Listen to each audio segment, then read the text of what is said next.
Vous entrez dans un monde où l'impossible devient réalité. Un lieu où les frontières de la peur n'ont plus de limites.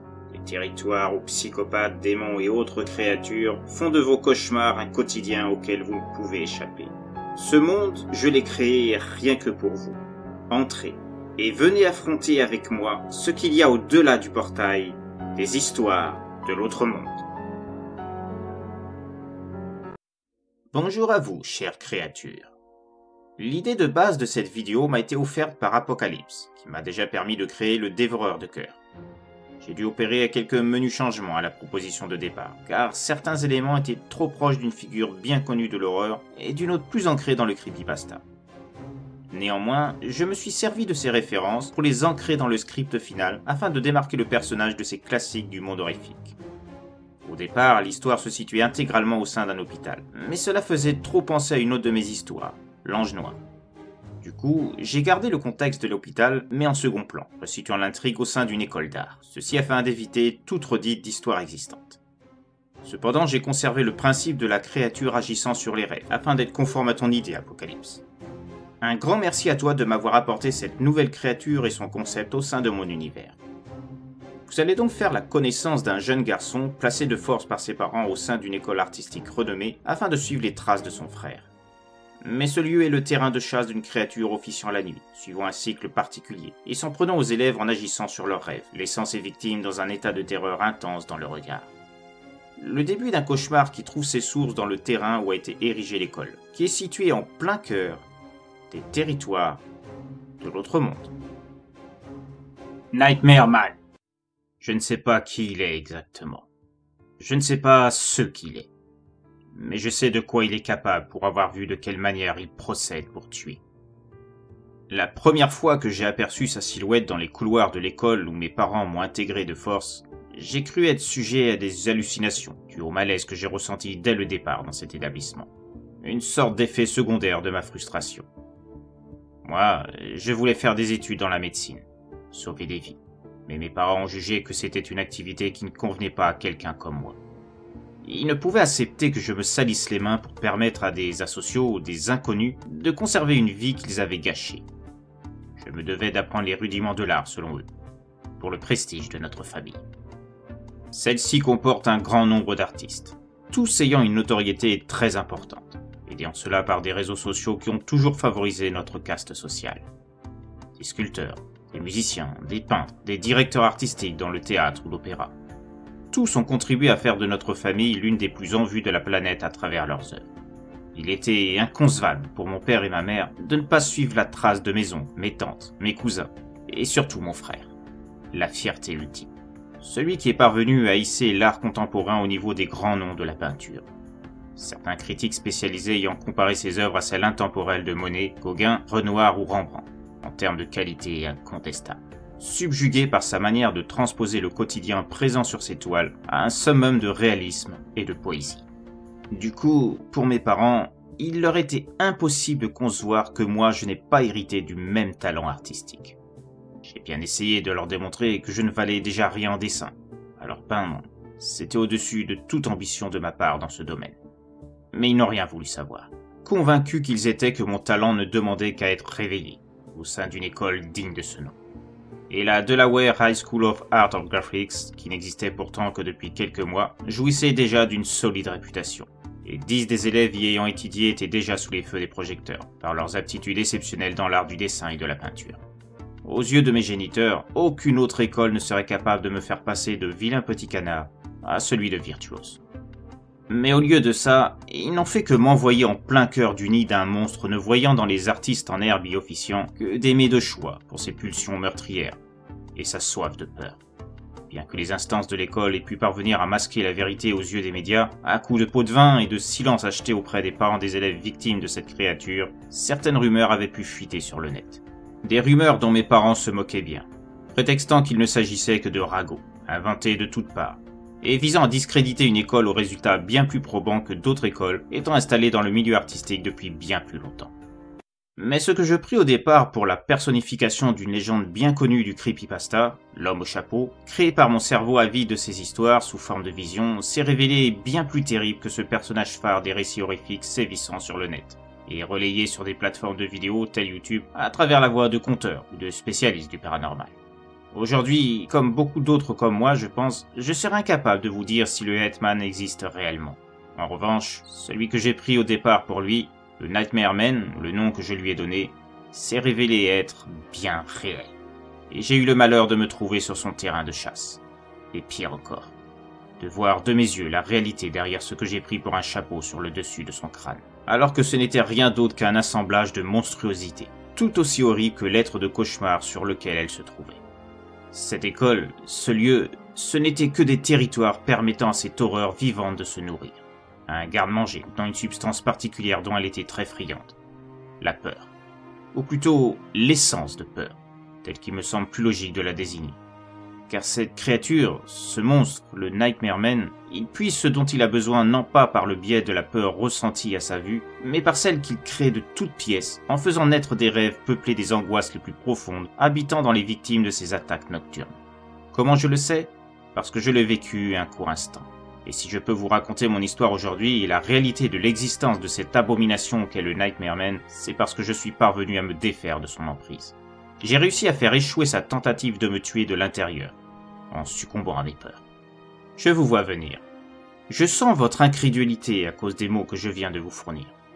Non, je ne vous ai pas fait la description de Freddy Krueger. Et non, je ne fais pas partie de ces jeunes attardés, fans d'horreur, et incapables de faire la différence entre fiction et réalité, au point de croire qu'un personnage inventé et n'existant réellement que sous forme d'encre couchée sur le script d'un film pour le cinéma, soit sorti de mon imagination débordante. Au point de croire le voir devant moi, alors qu'il n'y a rien d'autre que des murs ornés d'une tapisserie de très mauvais goût. Un comble pour une école artistique. Je peux vous assurer que, contrairement au tueur d'Elm Street, le Nightmare Man est très loin d'être le résultat d'un grand nombre d'heures à mater des films d'horreur pour un cerveau fragile et influençable. Je n'irai pas jusqu'à prétendre que le QI de mon cerveau vaut bien plus que la plupart des amateurs d'horreur. Ce serait me fustiger moi-même, vu que j'adore effectivement ce genre cinématographique. Néanmoins, ce que j'ai vu au sein de cette école, et à qui j'ai échappé, grâce à mon discernement d'avoir su faire la part de ce qui était réel et créé par ce monstre, au sein même du cauchemar qui m'habitait au même moment, je ne l'ai pas inventé. Et j'ai des marques sur le corps pour le prouver. Ces mêmes marques que les médecins ont conclu être le résultat d'automutilations faites par des esprits instables et névrosés, n'ayant pas supporté le rythme imposé par les professeurs de cette école. Quelle bande d'imbéciles!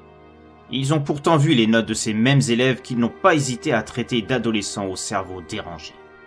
Certaines de ces victimes possédaient même les meilleurs scores de l'école. J'en suis d'ailleurs à me demander si ce n'est justement pas ce niveau d'intelligence qui a attiré le Nightmare Man vers eux. Ce n'est pas impossible. Mais si je m'en tiens à cette explication de choix de ces cibles, il y a une exception. Moi, étant très loin des capacités de ceux et celles ayant fini par succomber à leur propre peur, par la main de ce cauchemar sur pied. Mais me concernant, le fait qu'il se soit attaqué à moi, c'est dû au fait que j'étais en mesure de le voir. J'ai vu son ombre se prolonger sur les murs, sur le sol des couloirs de l'école, en pleine nuit. J'ai entendu le bruit caractéristique de ses déplacements, comme ceux d'un vieillard impotent ne pouvant soulever ses pieds et les faisant glisser sur le sol, provoquant des grincements. Mais malgré ce bruit qui m'avertissait de sa présence, et donc du fait qu'il venait pour choisir une autre victime à sa fin, je semblais être le seul à pouvoir l'entendre.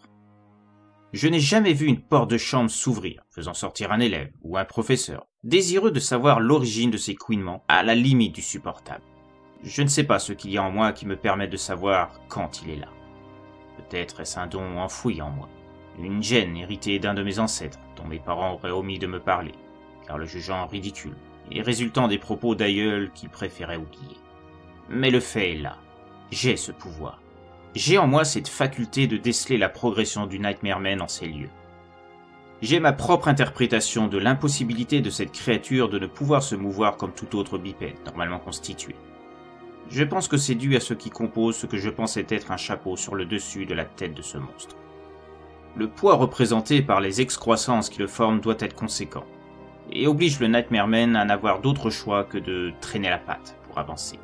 Mais il serait bon de vous indiquer comment je me suis retrouvé pris dans ce cauchemar, celui-ci ayant débuté le lendemain soir de mon arrivée au sein de l'école. Il était 23 heures passées, et comme bien souvent, le sommeil refusait de s'installer en moi. Dans ces moments-là, je me plonge dans la lecture, en attendant que mes yeux m'indiquent qu'ils sont arrivés au bout de leur position de rebelle. des livres d'horreur bien évidemment, étant les seuls à trouver grâce à mes yeux. Ce qui avait toujours eu le don de provoquer des soupirs de la part de ma mère, qui ne comprenait pas l'attrait que j'avais envers ce genre littéraire, plutôt que les classiques de la littérature, comme mon frère. Toujours cette comparaison avec mon aîné. Mes parents ont cette sale manie de se servir de lui comme modèle à atteindre de ma part. Ils n'arrivent pas à se mettre dans la tête que des frères peuvent être différents sur plusieurs points. Pour eux, génétiquement, il est impensable que je ne dispose pas des mêmes centres d'attention que celles de mon frère. Lui, il adore les drames et les comédies romantiques. Sur les conseils de mon père et pour faire plaisir à ma mère également, j'ai tenté une fois de lire ce style littéraire. Et ça n'a fait que me provoquer des bâillements et de l'ennui. Ça peut surprendre certains, mais moi, lire les exploits d'un tueur en série, les aventures d'un groupe d'ados faisant la chasse aux monstres, c'est bien plus grisant et passionnant que les livres de Daniel Steele dont mon frère raffole. Mais ça, c'était avant que je découvre que les monstres des livres qui donnaient des étincelles à mes yeux et faisaient vibrer mon imagination n'étaient peut-être pas tous issus du cerveau d'un romancier populaire. C'était avant que je découvre que des monstres existaient dans le monde réel et qu'ils ne pouvaient être vus que par certaines personnes. Pour toutes les autres qui ne pouvaient les percevoir, ne faisant qu'assister aux morts dont ils étaient la cause, et a priori incompréhensibles pour des esprits cartésiens, les monstres nous entourant n'étaient que des légendes, des histoires pour faire peur aux personnes faibles d'esprit et aux enfants. Dans le monde réel, les monstres n'existaient pas. Ça ne faisait aucun doute dans leur esprit. Et j'étais comme ça, moi aussi. J'avais ce sentiment que des créatures telles qu'on en voit dans les romans et les films d'horreur n'avaient aucune chance viable de pouvoir exister. Ne serait-ce que par leur composition anatomique, la capacité supposée de leurs os à se transformer, ce qui était scientifiquement impossible. Mais ce soir-là, j'ai très vite compris que j'étais dans l'erreur. C'est là que j'ai entendu la première fois ces couinements sur le sol caractéristiques de son arrivée. Pensant qu'il s'agissait de ce bon vieux Milton, le garde de nuit, qui avait bien du mal à monter les genoux pour marcher, au début je n'ai pas vraiment fait attention. Et puis, il y a eu les cris de Finn. Il y avait une telle terreur dans sa voix que j'avais l'impression de sentir se dresser l'intégralité de mes cheveux sur la tête. Mais c'est surtout le silence qui a suivi qui était encore plus angoissant. Un silence de mort. J'ai entendu juste après une multitude de pas courant dans le couloir, se dirigeant vers la chambre de Finn. Je suis sorti au même moment. Et alors que la plupart des élèves et des professeurs présents se trouvaient auprès de Finn, c'est là que j'ai vu son ombre se projeter sur le mur du fond, se déplaçant lentement, et avec ces mêmes couinements entendus auparavant. Piqué par la curiosité, j'ai voulu savoir qui pouvait bien avoir l'idée de se rendre dans la direction opposée au cri de Finn, et je me suis rendu vers le couloir où se trouvait l'instant précédent cette ombre. L'ombre d'un homme de grande taille et affublé d'un chapeau sur la tête. Mais une fois arrivé à l'intersection, j'eus beau regarder, il n'y avait aucune personne avec un chapeau déambulant dans les couloirs. Il avait comme disparu. Une impression qui se confirmerait plus tard en demandant à d'autres élèves venant d'autres ailes de l'école et qui auraient dû normalement le croiser s'ils avaient vu un homme un peu étrange portant un couvre-chef sur la tête. Mais tous m'affirmèrent qu'ils n'avaient croisé personne ce soir-là. Je ne m'étais pas mêlé à la foule incessante voulant savoir pour quelle raison Finn avait crié avec une telle force. Comme si on l'avait plongé vivant dans une cuve de liquide en fusion. D'abord parce que ça ne servait à rien d'être tous dans la chambre, et ensuite parce que je n'avais pas vraiment d'affinité avec Finn. Pour vous le situer, Finn c'était la tête pensante de l'école, la fierté de tous les professeurs. Jamais une notation en dessous du A. Autant vous dire que dès que la nouvelle de sa mort a été annoncée, ce fut un énorme choc au sein de l'école. Et plus encore les causes de la mort. Si au début certains optaient pour une crise cardiaque, ce qui, au vu de son jeune âge, était improbable mais possible, le diagnostic final eut au fait de soulever des questions de tout ordre. Finn était mort d'un œdème cérébral. Autrement dit, pour une raison inconnue, son tissu cérébral avait enflé du fait de l'accumulation d'eau et poussant contre les parois du crâne. Normalement, c'est quelque chose qui est soignable s'il est pris à temps. Mais dans le cas de Finn, et de manière inexplicable, cet œdème s'était formé de manière accélérée par le blocage du liquide céphalo-rachidien et entraînant la mort. Tel que l'a montré l'autopsie peu après l'évacuation du corps en dehors de l'école par les services d'urgence, appelés immédiatement après que les professeurs s'étant rendus dans la chambre et constaté que Finn ne bougeait plus et avait les yeux révulsés.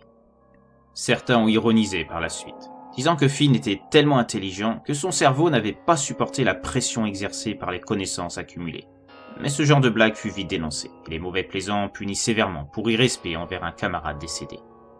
Il ne fut pas le seul à rejoindre les limbes de cette manière, créant un climat de peur au sein de l'école qui allait en grandissant au fur et à mesure que les morts s'accumulaient, à un rythme régulier, un par mois. Chaque mois, une nouvelle victime était à déplorer, avec les mêmes constatations quant aux causes de la mort, sans que personne ne puisse comprendre ce qui pouvait provoquer ces œdèmes. Pour les médecins, comme pour les professeurs, c'était incompréhensible. Et à chaque fois, c'était un élève apprécié, bien noté, qui était touché. D'autres rumeurs prirent forme, parlant d'une sorte de virus des intellos, ce qui faisait sourire les moins bien lotis par le système de notation, se disant qu'ils étaient à l'abri de l'intellovirus, tel qu'il était désigné par les élèves de l'école. Mais moi, je savais que c'était autre chose. 5 élèves au total furent touchés durant cette période. Et pour 3 d'entre eux, j'avais entendu ce couinement sur le sol et vu cette ombre. Cet homme mystérieux au chapeau qui était dans le couloir, au même moment qu'un nouveau corps d'étudiant avait été trouvé dans sa chambre, juste après que des cris de terreur aient été entendus au travers de l'école.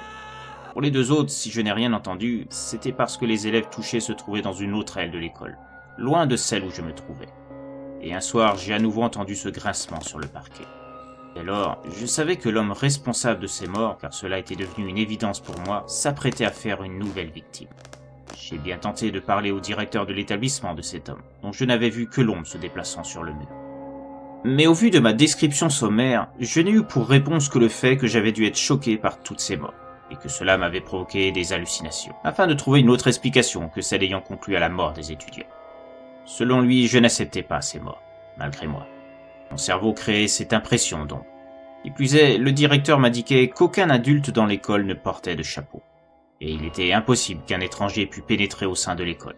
Dès la nuit tombée, les portes étaient automatiquement fermées par la sécurité, et le moindre forçage d'une porte ou d'une fenêtre déclencherait l'alarme, sans compter qu'il y avait un garde de nuit, au cas où.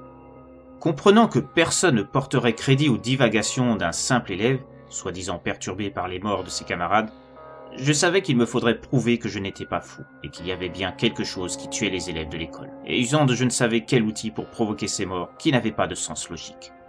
Ainsi, quand j'ai entendu à nouveau ce bruit caractéristique, je suis sorti de ma chambre discrètement, et j'ai suivi à l'oreille l'origine de la marque de présence de l'assassin. À ce moment, je pensais qu'il s'agissait d'un être humain, un malade qui était parvenu à déjouer le système de sécurité, et qui, pour une raison que j'ignorais, s'était mis en tête de décimer certains élèves de l'école. C'est ainsi que j'ai vu que le meurtrier n'avait rien d'humain. Suivant les sons des pas, j'ai aperçu l'ombre projetée sur les murs et les suivis, m'appliquant à faire le moins de bruit possible. De loin, dans la pénombre, je ne voyais pas très bien ce qu'il était, toujours convaincu que c'était un homme, jusqu'à ce que je voie de quelle manière il pénétrait dans les chambres. Il n'ouvrait pas la porte, il passait à travers, littéralement. À cet instant, je me suis frotté les yeux, me pinçant même, pour vérifier que je ne rêvais pas. Aucun homme ne pouvait traverser les murs. Même un magicien avait un truc pour simuler l'illusion de faire quelque chose de similaire. Un jeu de miroir ou quelque chose comme ça. Mais ici, il n'y avait rien de ce genre. L'homme était vraiment passé à travers la porte, comme s'il était immatériel ou que la porte se décomposait à son contact. Bien que terrifié, je voulais en savoir plus, espérant obtenir le comment de ces morts. Et peut-être une preuve de l'existence de cet être que je savais désormais ne pas être un humain. Je me posais des dizaines de questions. Démons, fantômes, extraterrestres. Le seul moyen de le savoir, c'était de voir ce qui se passait dans cette chambre. Je me suis donc approché, regardant par la lucarne de la porte, afin de vérifier où se trouvait le meurtrier irréel. Et j'ai pu assister à une scène cauchemardesque, dont la vision me marquerait de façon indélébile. S'il avait une allure humaine, portant une sorte de long manteau noir, masquant ses pieds, et dont les manches cachaient également une grande partie de ses mains, elles-mêmes semblant parées de gants noirs, il en était autrement de sa tête. Ce que j'avais pris pour un chapeau montrait des signes d'agitation, alors que l'être se trouvait sur le côté droit du lit où dormait Willy, sa victime du mois. Le chapeau se décomposait en des dizaines de protubérances, des tentacules ou quelque chose dans ce style. Dans l'obscurité, il m'était encore à ce moment difficile de distinguer exactement ce que c'était. Les excroissances se dirigeaient vers Willy, et en plusieurs endroits se collèrent sur son corps, telles des ventouses. Ces dernières semblaient s'agiter plus une fois en contact avec le corps de Willy, et je voyais ce dernier se parer de convulsions de plus en plus importantes, comme s'il était atteint de douleurs très fortes. Malgré tout, il ne se réveillait pas, il ne criait pas encore. C'était comme si la créature bloquait les sons pouvant découler de cette attaque. J'ignorais ce qui se passait réellement, mais je comprenais très bien que Willy allait rejoindre le rang des victimes. C'est au même moment que j'ai signalé malgré moi ma présence à la créature s'emparant de la vie de Willy. À cause de la peur ressentie, j'avais pressé le bois de la lucarne où j'observais tout. Et j'arrachais un morceau de bois, dont l'extrémité s'enfonçait dans un de mes doigts, et me faisant libérer un léger cri de douleur. J'avais beau tenter de l'étouffer le plus possible, j'ai vu, en regardant à nouveau à travers la lucarne, que la créature avait tourné la tête en direction de la porte. Elle m'avait vu, j'en étais certain. Paniqué, j'ai couru aussi vite que j'ai pu, me dirigeant vers ma chambre, située dans un des couloirs un peu plus loin. Dans le même temps, j'ai entendu les cris de Willy, signe que la créature était en train de l'achever, comme les autres avant lui. Arrivé à ma chambre, je m'enfermais à l'intérieur. Par instinct, je poussais ma commode contre la porte. Un geste désespéré, sachant pertinemment que la créature pouvait passer à travers la matière. Je me recroquevillais contre la barrière de fortune ainsi établie, tremblant de partout, pendant que j'entendais le même manège qui avait eu lieu pour les autres morts. Des bruits de pas lourds envahissaient les couloirs, en direction de la chambre de Willy. Mais comme pour les autres, les professeurs et les élèves ne trouveraient qu'un corps sans vie, mort d'un édème cérébral, sans plus d'explication logique que les précédentes victimes. L'autre élément qui avait interloqué ceux chargés de l'autopsie, dans l'hôpital situé un peu plus en contrebas de l'école, c'était cette forme de terreur profonde dans les yeux des victimes. Ils n'avaient pas su l'expliquer, et pensaient que c'était dû au fait de la peur de mourir, à cause de l'œdème brutal et rapide.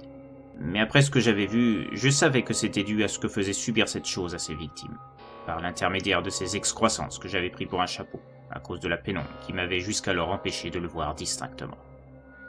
Sans que je sache vraiment comment l'expliquer, j'avais le sentiment que je serais le prochain à recevoir la visite de cet être de cauchemar.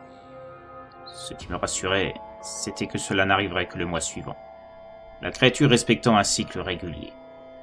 Peut-être que cet espace entre les attaques était le temps qu'il lui fallait pour digérer ce qu'il aspirait à ses victimes. Mais quoi? Les rares renseignements qu'on avait pu obtenir ne parlaient pas qu'il manquait quoi que ce soit du corps des victimes. Ni organes internes, ni membres, ni sang, ni quoi que ce soit qui aurait pu servir de nourriture à ce monstre. Dès lors, la seule solution possible était que cette créature se nourrissait de la peur engendrée par ses tentacules disséminés sur le corps de cette proie. Je ne savais pas encore le processus exact, mais j'étais persuadé, surtout au vu de la révulsion des yeux des victimes, telles qu'elles avaient été indiquées par les rapports d'autopsie et relayées dans la presse locale, qu'il ne pouvait s'agir que de cela. Et très bientôt, je connaîtrais de près ce processus, pour le subir moi-même. 1 mois. Il me restait 1 mois pour trouver une parade à ce monstre. 1 mois pour découvrir ce qu'il était, pourquoi il était là, pourquoi il s'en prenait à des adolescents plutôt que des adultes. 1 mois pour trouver le moyen de le faire fuir. Je profitais donc de ce laps de temps pour tenter de comprendre à quoi j'avais affaire, à travers l'historique de l'école. Par ces recherches, j'apprenais qu'avant que cet établissement soit construit, il y avait un hôpital. Un hôpital qui avait été sous le feu des projecteurs à cause de nombreux décès survenus en son sein, et dont les victimes étaient de jeunes enfants. Uniquement des enfants. Aucun adulte n'avait été atteint par ce phénomène.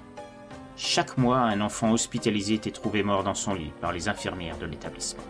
Chacun d'entre eux avait succombé à un œdème cérébral et avait le visage marqué par des yeux révulsés, comme s'ils avaient été soumis à une frayeur immense. Une enquête fut menée à la demande des parents ayant subi ces pertes. Il fut découvert que le directeur de l'hôpital et quelques-uns des membres du personnel, dont des médecins réputés, s'adonnaient à un trafic d'organes humains et de médicaments contenant des stupéfiants. Bien qu'il se soit défendu de ne pas être responsable des morts des enfants, mais reconnaissant prélever sans l'accord des familles des organes sur d'autres patients décédés, qui eux l'avaient été de manière naturelle, tous les responsables du trafic furent reconnus coupables de crimes volontaires sur de jeunes enfants et incarcérés. L'hôpital n'ayant pu trouver de repreneur du fait de sa réputation ternie, ce dernier fut fermé, et les personnes en traitement transférées vers d'autres hôpitaux de la région. Le matériel fut dispersé à ces mêmes hôpitaux, et le bâtiment détruit.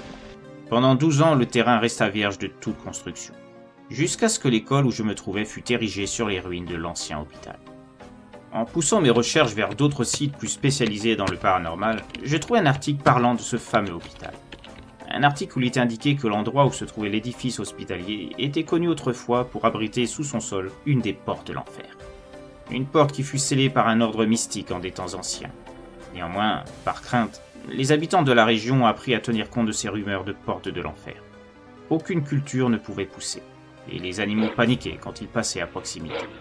Malgré cela, le terrain fut acheté par un groupe financier désireux de s'établir dans la région, faisant construire l'hôpital, ainsi que divers bâtiments d'entreprise autour. Des travaux qui, dit-on, auraient provoqué une faille sur la porte. Faille dont aurait profité une créature pour se glisser dans notre monde, lors de l'édification de l'établissement hospitalier. Quand les morts commencèrent à se faire connaître, les entreprises autour décidèrent de partir les unes après les autres, ne voulant pas subir la mauvaise publicité due à la réputation en chute libre de l'hôpital. Ce dernier fut le seul à rester, avant de devoir fermer ses portes à son tour. Personne ne sait vraiment ce qu'est cette créature, mais il existe quelques témoignages de personnes ayant indiqué la présence d'un médecin curieux qui déambulait la nuit et portant un chapeau sur la tête. Mais la direction, interrogée à la suite de l'affaire, a affirmé qu'il n'existait aucun médecin ayant l'habitude de porter un chapeau parmi les membres du personnel. Finalement, il a été conclu que ces témoignages n'avaient pas de légitimité, car venant de personnes étant sous l'effet de médicaments, leur ayant provoqué des hallucinations. Pour les enquêteurs, seul le directeur et ses complices étaient responsables des morts et furent déclarés coupables à la suite d'un procès très médiatisé. À la lumière de toutes ces informations, j'en savais un peu plus sur les raisons de la présence de cette créature, mais pas vraiment sur ce dont elle se nourrissait exactement, et le processus qui faisait mourir de cette façon ses victimes, leur procurant une terreur visible dans leurs yeux. J'ai beau consulter toutes sortes de documents, anciens ou récents, rien ne mentionnait une créature ayant des protubérances sur la tête, se collant entre elles, de manière à faire penser à un chapeau par l'ombre projetée, se déplaçant d'une façon très particulière, et capable de traverser la matière. Ce monstre était totalement inconnu de la part des spécialistes. La raison semblait évidente. Elle était rattachée à ce lieu, ce terrain, comme si elle ne pouvait quitter un périmètre défini. Sachant qu'avant que la porte de l'enfer supposée fût scellée, des travaux avaient provoqué cette faille, faisant surgir cette créature, il était envisageable de penser qu'une sorte de barrière entourait la porte, empêchant les créatures pouvant sortir d'aller plus avant. Cela expliquait la raison pour laquelle certaines ailes de l'école n'avaient pas été touchées par les visites de celui que j'appelais désormais le Nightmare Man, en rapport à l'état des yeux terrifiés des victimes. Je n'imaginais pas encore à quel point ce nom était on ne peut plus justifié, en regard de la manière de tuer ses proies. Durant le reste de temps me séparant de la période de repas du Nightmare Man, je suis allé sur nombre de sites traitant du paranormal, des sciences occultes, des rapports de chutes de météorites, de catastrophes naturelles, pouvant expliquer l'existence de la porte de l'enfer. Mais je devais bien me rendre compte à l'évidence. Cette porte semblait bien être tout sauf naturelle, et la créature qui en était sortie était on ne peut plus réelle et mortelle. J'ai voulu user de fausses excuses auprès de mes parents pour les décider à me faire partir de l'établissement, disant que je n'arrivais pas à suivre le rythme et que ça n'était pas la voie qui me plaisait. Rien n'y fit. Quant à filer en douce, non seulement il me serait impossible de contrer le système de sécurité, mais je ne ferais que déclencher la colère de mes parents, une fois que ceux-ci auraient appris mon évasion. Et encore plus si je faisais l'erreur de leur parler de la créature. Ça les inciterait encore plus à me laisser ici. Alors je me faisais lentement à mon sort, sachant que je deviendrais la prochaine mort ajoutée au palmarès morbide de cette école, qui parvenait encore à convaincre les parents à ne pas ébruiter dans les médias la mort de leurs enfants en son sein. Et finalement le mois s'était écoulé, et comme d'habitude, je ne parvenais pas à trouver le sommeil. En fait, c'était même pire, car même la lecture ne pouvait pas me faire oublier que ce soir, le Nightmare Man allait me faire passer de vie à trépas. Il était minuit passé quand j'entendis les couinements indiquant sa venue. Et de la même manière que les mois précédents, je semblais être le seul à pouvoir discerner cette marque de la créature. Je supposais que ses précédentes victimes ne devaient se rendre compte de rien, jusqu'à ce qu'elles soient reliées à ce monstre. Au bout de quelques minutes, je le vis traverser la porte de ma chambre, d'une façon aussi naturelle qu'un humain passe sous le porche d'un camp de vacances. Mais je sentais son étonnement de me voir l'attendre, sans chercher à fuir. Jusqu'à présent, je n'avais vu dans ses déplacements qu'une lenteur évidente. Mais n'ayant pu trouver de renseignements utiles sur ce monstre, j'ignorais si c'était son seul mode de se mouvoir. Il pouvait déjà traverser les murs. Peut-être était-il capable de voler, ou de m'envoyer des éclairs lors de ma fuite. Un temps hésitant, sans doute à cause de mon comportement qui devait lui être surprenant, et au vu de ses victimes habituelles ne le voyant pas, il continuait de s'approcher malgré tout, se trouvant rapidement sur le côté de mon lit. Je ne bougeais pas. Attendant mon sort, je décidai de voir le visage de celui qui allait faire finir mon existence. Mais en fait, il n'y avait rien à voir. En tout cas, presque rien. Ce n'était pas un visage. Tout juste deux cavités faisant office de yeux, d'un noir opaque, et des traces pouvant être interprétées comme un semblant de nez. Aucune bouche, aucune oreille. Le seul point vraiment distinct était des sorts de lueurs rouges clignotant parfois ce qui semblait être une texture proche d'une peau humaine, mais en plus foncé. Tout à mon observation, mon regard fut bientôt attiré par le mouvement fait par son faux chapeau. Ces excroissances qui, de près, me faisaient plus penser à des sortes de serpents, dont les corps tubulaires simulaient de la même façon que le visage, et pourvus d'une ventouse, comme les tentacules des poulpes. Je sentais le contact froid des serpents de chair sur mes bras, mes jambes, mon torse, mon cou, mes oreilles, mes joues, ma tête. Puis je ressentais une étrange sensation qui devait provenir des tentacules. Comme si un produit était déversé dans tout mon corps. Pour autant, aucun des tissus de ma tenue n'était déchiré pour permettre cette invasion. Cela devait être le même phénomène qui permettait à cette créature de passer à travers la matière. Elle avait le pouvoir de choisir ce qu'elle devait traverser ou toucher. Très vite, j'avais l'impression de me trouver en état de transe. Mon cerveau me faisait voir un paysage dont les couleurs se chevauchaient l'une après l'autre, se mêlant, se distordant, avant de prendre des teintes uniformes et créant une sorte de monde à part. Venant du lointain de ce monde virtuel qui ne devait exister que dans ma tête, selon le vouloir du Nightmare Man, je voyais l'une de mes plus grandes frayeurs prendre forme devant moi, me tétanisant sur place. Une menthe religieuse. La plus énorme que j'avais jamais vue de ma vie. Je sais que ça peut paraître ridicule, mais j'ai toujours été terrorisé par l'aspect de cette bestiole, depuis le jour où l'une d'entre elles est venue s'installer sur mon visage, lors d'un séjour dans un chalet loué pour le week-end par mes parents. Je ne sais pas pourquoi, mais à plusieurs reprises j'ai repoussé de la main l'insecte, et il revenait se positionner sur mon visage, comme s'il me défiait directement. J'ai hurlé, et finalement mon père l'a chassé à coups de journal avant de l'écraser. Fièrement, il m'a montré ce qu'il restait de la menthe religieuse, me disant que je ne devais pas avoir peur d'une bestiole aussi insignifiante. Et à cet instant, j'ai hurlé encore plus fort, obligeant ma mère à demander à mon père de sortir avec le cadavre de la menthe. J'en ai gardé une profonde aversion. Cela fait partie de mes peurs les plus enfouies à l'intérieur de mon être. Et c'est justement cet insecte qui se trouvait devant moi, mais avec une taille disproportionnée. Il n'y avait pas que ça. Sans doute pour pas faire le tour, le paysage se transformait et devenait cette chambre où j'avais vécu cette peur étant enfant. N'osant pas bouger, je fus secoué de ma presque léthargie face à cette menthe géante, lorsque cette dernière lançait l'une de ses pattes dans ma direction, touchant ma jambe, y laissant une entaille profonde. Ce n'était pas un rêve ordinaire. J'avais l'impression de ressentir la douleur réellement, comme si ce monstre avait été projeté dans la réalité, et chaque coup de ce cauchemar pouvait être fatal. Je sentais bien que ce n'était qu'un coup de semonce. C'était juste pour m'indiquer ce qui m'attendait. Pour les prochains, la menthe userait certainement de moins de diplomatie. C'est alors qu'un affrontement comme jamais je n'en aurais imaginé s'enclenchait entre l'insecte géant et moi. Plusieurs fois j'ai reçu des coups, me blessant plusieurs parties du corps. À chaque fois, j'évitais de justesse de me prendre un geste fatal, usant de l'espace se trouvant autour de moi pour échapper à cette diablerie. Mais il y avait autre chose qui se déclenchait. Plus l'affrontement durait, plus la peur en découlant me faisait perdre des forces. C'était comme si, à chaque moment où ma peur augmentait face à ce monstre, cela donnait plus de puissance à cet ennemi immense. Comme s'il absorbait ma peur pour le transformer en une forme d'anémie qui ne pourrait aller qu'en grandissant. Plus j'aurais peur, plus je tomberais à sa merci. Et je sentais bien que si je mourais dans cet espace, je finirais comme les autres, les yeux révulsés, mon cerveau arrêtant de fonctionner à cause de cette même peur. C'était cela le processus utilisé par le Nightmare Man. Il se servait de nos peurs profondes pour les utiliser comme armes, et dévorer l'essence de peur qui était créée par mon corps dans ce monde, affaiblissant peu à peu ses proies, jusqu'à ce qu'elles ne soient plus en état de lutter, et sombre dans le néant. Plus que la peur, il se nourrissait de la perte de tout espoir ressenti en voyant notre fin approcher. C'était d'un sadisme intense, comme rarement des créatures pouvaient en être capables. J'étais un jouet entre les mains de ma propre peur. Les autres victimes devaient être tellement terrorisées de se retrouver dans un monde recréé à l'image de leur peur profonde qu'ils devaient chuter rapidement dans le désespoir. Et leurs cris venaient du coup fatal porté par le monstre ou la personne représentant leur plus forte angoisse. Seulement moi, j'avais un avantage. Les autres n'avaient pas connaissance du Nightmare Man. Ils avaient été pris au dépourvu. Moi, je connaissais mon ennemi à l'avance, je l'avais attendu, et je comprenais la technique qu'il utilisait. Il me suffirait d'user de volonté pour contrer les attaques de la représentation de ma peur. Dès cet instant, je décidai de me convaincre que la menthe n'existait pas. Elle n'était qu'une image virtuelle puisée dans mon moi profond. Il fallait que je parvienne à faire réagir mon cerveau que ce monstre ne pouvait pas me faire peur, car il n'était pas vraiment réel. Il ne l'était que si je croyais que c'était le cas. Enfant, j'avais été terrorisé par cet insecte. Et j'ai toujours de l'appréhension pour lui.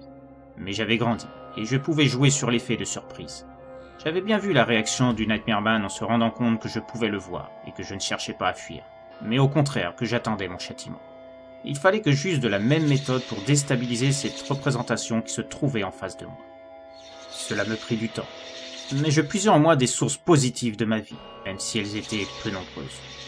Une virée en pleine nuit avec mon frère, à une époque où il n'avait pas encore été formaté par mes parents. Le premier concours que j'ai remporté, un concours de chant.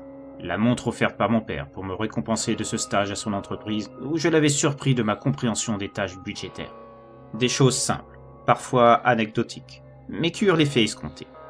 Ces ondes positives firent reculer ma peur. Les actions de l'amante devenaient existantes, maladroites. Et puis elles commençaient à s'effacer, comme le paysage autour, avant de disparaître totalement, me faisant me réveiller dans la chambre de l'école, dans la réalité, avec un Nightmare Man encore plus surpris que précédemment. J'avais vaincu ma peur, malgré ses tentatives de me faire sombrer. Je sentais la déception en lui. Il décollait les tentacules de mon corps, qui se regroupaient sur sa tête, formant son fameux chapeau. Il me regardait un instant, comme pris d'incompréhension. Ce devait être la première fois que quelqu'un lui avait résisté. Puis, finalement, il repartait vers la porte, avant de passer à travers, comme il l'avait fait pour entrer, et disparaissait de ma vue. J'étais tellement heureux d'être encore en vie. Finalement, même sans savoir ce qu'il était exactement avant notre affrontement, le simple fait de savoir qu'il existait et de me baser sur l'expression de terreur de ses précédentes victimes avait eu un effet choc sur ce qu'il pensait être un effet dominateur. Maintenant que je connaissais le processus, je commençais à comprendre pourquoi il s'en prenait aux enfants et aux adolescents plutôt qu'à des adultes. Dans son esprit, cette catégorie d'âge était plus malléable, plus impressionnable. Il ne lui était pas concevable qu'un esprit non adulte puisse combattre ses peurs à l'intérieur de son propre soi. Malgré leur intelligence, les intellos qui lui avaient servi de victimes à cause de leur propension à rejeter le surnaturel, et surtout la surprise de se retrouver face à lui, ont eu raison de leur mental logique, comme une déconnexion ne leur permettant plus de différencier réel et réalité. Ils devaient penser qu'ils rêvaient et qu'ils allaient se réveiller, sans penser que perdre leur combat intérieur leur faisait perdre la vie. Malheureusement, je n'ai pas pu empêcher le Nightmare Man de récupérer sa nourriture ce soir-là. Il a pris pour cible un autre étudiant, mort comme les autres après avoir vu sa peur lui détruire l'esprit. Pour ma part, cette expérience m'a servi. J'ai repéré une faille dans le système parfait de l'école. J'ai fait exprès d'obtenir de mauvais résultats en pagaille. Résultat, je me suis fait virer, car je ne correspondais pas à l'élite exigée par l'établissement. Mes parents étaient désespérés, pensez bien. Ils ont enfin compris que je n'étais pas mon frère, et j'ai pu obtenir d'intégrer une école de médecine. Par la suite, l'année suivant ma confrontation avec le Nightmare Man, l'école a fermé.